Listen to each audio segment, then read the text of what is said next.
Maha benar Allah dengan segala firman-Nya. Semoga menjadi pahala bagi yang membacakan dan bagi kita semua yang mendengarkan. Kemudian kami ucapkan selamat datang kepada Menteri Pariwisata dan Ekonomi Kreatif Bapak Sandiaga Salahuddin Uno. Semoga sehat sejahtera selalu. Kemudian Bapak dan Ibu para hadirin yang berbahagia, berikutnya mari sama-sama kita dengarkan untayan Mutiara Hikmah yang akan disampaikan oleh Al-Mukarram Kiai Haji Ahmad Said Asrori, Khatib Am Pengurus Besar Nahdlatul Ulama. Kepada beliau dengan segala hormat disilakan.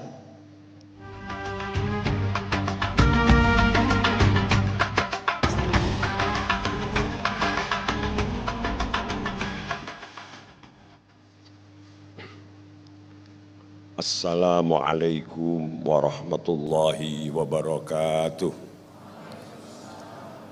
Alhamdulillahilladzi anzalal Qur'an hudal linnasi wa bayyinatin minal huda wal furqan wa ja'alahu tariqan ilal jinan wa najatan minan niran. Ahmaduhu hamdan yuballighuna bihi syahra Ramadan, syahra mufatahatil khitabi wa inzalil kitab, syahra khusuli thawab wa takrib wal ijab, syahra tahfifil kulfati wa tahqiqi zulfah, syahra nuzulir rahmah wa wufurin nikmah. Allahumma salli ala Sayyidina Muhammad wa ala ali Sayyidina Muhammad kama sallaita ala Sayyidina Ibrahim wa ala ali Sayyidina Ibrahim innaka Hamidum Majid. Allahumma barik ala Sayyidina Muhammad wa ala ali Sayyidina Muhammad kama barakta ala Sayyidina Ibrahim wa ala ali Sayyidina Ibrahim wa sahabatihi wa man tabi'ahum bi sunnatihi ajmain. Amma ba'du. Walamma dakhalal ibadu madrasatal imsak qila lahum syahru ramadhan alladzi unzila fihil qur'an hudal linnasi wa bayyinatin minal huda wal furqan faman syahida minkum syahra falyasumhu wa man kana minkum maridun aw ala safarin fa'idatun min ayamin ukhra yuridullahu bikumul yusra wa la yuridu bikumul usra walitukmilul iddata walitukabbirullaha ala ma hadakum wa la'allakum tashkurun. Wa qila lahum inna hadzal qur'ana yahdi lillati hiya aqwam wa yubashshirul mu'minina alladzina ya'maluna sholihati anna lahum ajrun kabira. Yang kami hormati para pemimpin lembaga negara, yang kami hormati para duta besar dan kepala perwakilan dari negara-negara sahabat, yang kami hormati para menteri dan pejabat setingkat Menteri Kabinet Indonesia Maju, yang kami hormati para Dewan Pertimbangan Presiden dan staf khusus Presiden, para pejabat di lingkungan sekretariat negara, yang kami hormati para kepala staf angkatan, yang kami hormati Forkopimda Provinsi DKI Jakarta, kepala lembaga pemerintahan non-kementerian, yang kami hormati para alim, para ulama, khususnya Profesor Dr. Kiai Haji Nazaruddin Umar. Hadirin hadirah muslimin muslimah rahimakumullah. Dengan rasa syukur yang mendalam kita berkumpul di malam yang bersejarah ini untuk memperingati sebuah peristiwa besar, yaitu nuzulul Quran, sebuah peristiwa yang mengubah arah peradaban manusia, sebuah peristiwa yang mengingatkan kita tentang kekuatan luar biasa dari kata-kata. Mungkin kita teringat kebeningan Nabi Muhammad SAW atau keheningan Gua Hira, atau justru gemuruh kaum jahiliyah di sekitar Ka'bah waktu itu. 14 abad setelah itu sekelompok hadir di ruangan ini ingin memperingati kesunyian wahyu dengan perasaan yang megah. Allahu Akbar, Allahu Akbar, Allahu Akbar, walillahil hamdu. Sekurang-kurangnya kehadiran kita sekalian adalah bukti dari keberagaman dan kesatuan yang hendak kita jaga bersama. Dan untuk itu, sejalan dengan ajaran Al-Quran tentang persaudaraan dan perdamaian, alhamdulillahirabbil alamin, pada malam ini kita diperkenankan hadir dalam sebuah peristiwa yang agung, yaitu peringatan nuzulul Quran. Bapak Ibu hadirin hadirah yang kami muliakan, perkenankan saya berdiri di sini untuk berbagi. Malam ini adalah peringatan nuzulul Quran, dan sebenarnya tidak ada yang lebih pantas yang berceramah pada saat ini kecuali Quran itu sendiri. Dalam bahasa firman disebutkan hadza bayanul linnas wa hudan wa mau'izatul lil muttaqin. Mauidhah Quran itulah yang paling pantas dan paling layak kita simak ceramah-ceramahnya. Hadirin hadirah rahimakumullah. Mungkin di luar sana kita lebih penting berbagi makan, maka di dalam ruangan ini lebih berguna bagi kita untuk berbagi makna. Sekarang kami ajak Bapak Ibu kembali untuk bertanya, untuk siapa Quran ini diturunkan dan untuk apa pula Quran ini diturunkan ke dunia? Sebagian kita mungkin dengan ringan akan berkata, bukankah Quran diturunkan untuk seluruh umat manusia? Bukankah Nabi kita, Nabi Muhammad SAW diutus untuk rahmat untuk semesta? Bukankah Quran diturunkan bagi petunjuk manusia? Tentu jawabannya betul, dan ini sangat mudah sekali. Namun betulkah demikian? Maksud saya, betulkah kita betul-betul manusia sehingga Al-Quran yang suci ini dialamatkan untuk kita? Sungguhkah kita percaya pada keutuhan manusia dan mampu melihat siapa yang berbeda dengan kita, dianggap setengah manusia atau seperempat manusia? Benarkah kandungan Al-Quran juga untuk mereka yang kita anggap berbeda, ataukah mereka yang berbeda kita larang untuk menyentuh keluhuran maknanya? Adakah Al-Quran lebih baik kita museumkan saja pada laci yang tak tersentuh oleh tawa, oleh keringat, oleh air mata kebanyakan orang yang lemah di luar sana? Laci yang sesekali kita buka saat tiba peringatan hari-hari besar agama, laci yang sesekali kita buka sekedar memastikan apakah Kementerian Agama masih ada di bumi ini. Hadirin hadirah rahimakumullah.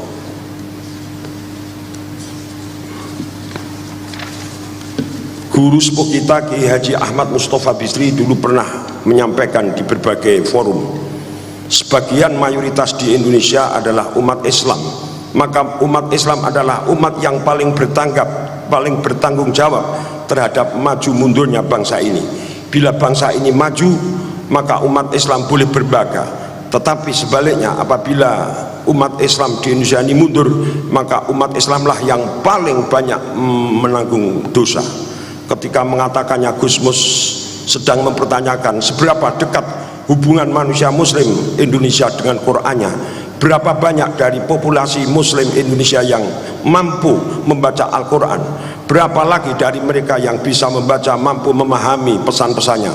Bila sudah memahami pesan-pesan, berapa persen pula yang mengamalkan Al-Quran? Jadi dengan kata lain, dari ratusan juta umat Islam negeri ini, berapa banyakkah yang bisa dihitung sebagai Al-Quran berjalan?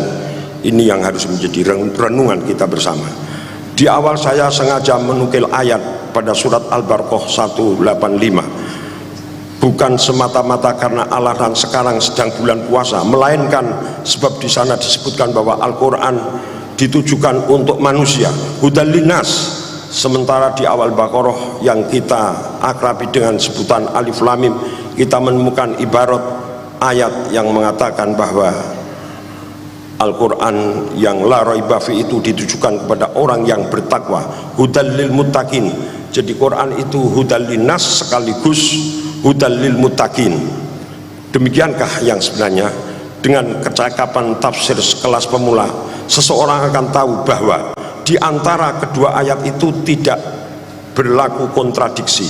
Kedua ayat itu sedang mengarah kepada hal yang sama. Yang pertama adalah Al-Quran sebagai petunjuk umum untuk umat manusia semua. Pada yang kedua adalah petunjuk khusus. Petunjuk umum berlaku kepada setiap insan yang tergerak untuk menyingkap tabir-tabir makna-makna Al-Quran. Petunjuk khusus berlaku bagi mereka yang ingin mendekatkan diri kepada hakikat wujud, yaitu Allah Subhanahu wa ta'ala, sehingga mencapai derajat mutakin. Perihal baca membaca ini, ada baiknya kita belajar sejenak pada Al-Qushairi. Allah Subhanahu wa ta'ala mengajari Nabiullah Adam nama-nama segala perkara. Wa 'allama Adamal asma'a kullaha.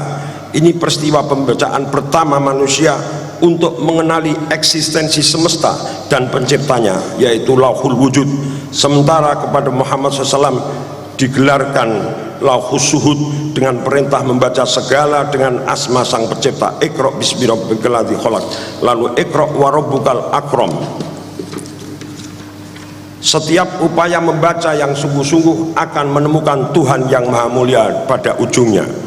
Kedua, Iqra yang tidak menyertakan maf'ul bih atau objek itu secara eksplisit Al-Qusairi menyandingkannya dengan Al-An'am ayat 91. Itulah ayat yang menggambarkan sikap umat tertentu yang memperlakukan firman sekedar sebagai korotis tubdunaha wa tahfuna katsira, yaitu sebagai kertas-kertas yang digarap sejauh menguntungkan dan disembunyikan bila merugikan.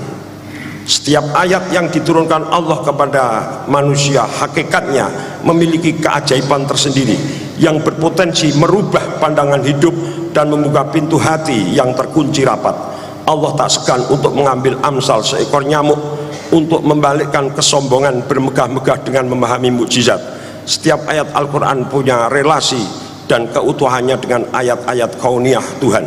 Mari kita pulang dari tempat ini membawa pesan Al-Quran adalah ayat kauliyah yang memantul-mantul dengan ayat kauniyah yang sangat dekat dengan kehidupan kita sehari-hari. Bapak Ibu hadirin hadiroh yang kami muliakan, perihal keseharian yang kami sebutkan tadi, baik kita pula bagaimana Rasulullah menggambarkan dengan sangat ringan sekali. Ada satu bab dalam ilmu hadis yang disebut Ifsa'us Salam Minal Islam. Di situ misalkan ada riwayat satu ketika Rasulullah bersabda, Al-Hajjul Mabrur laisa lahu jazaun ilal jannah.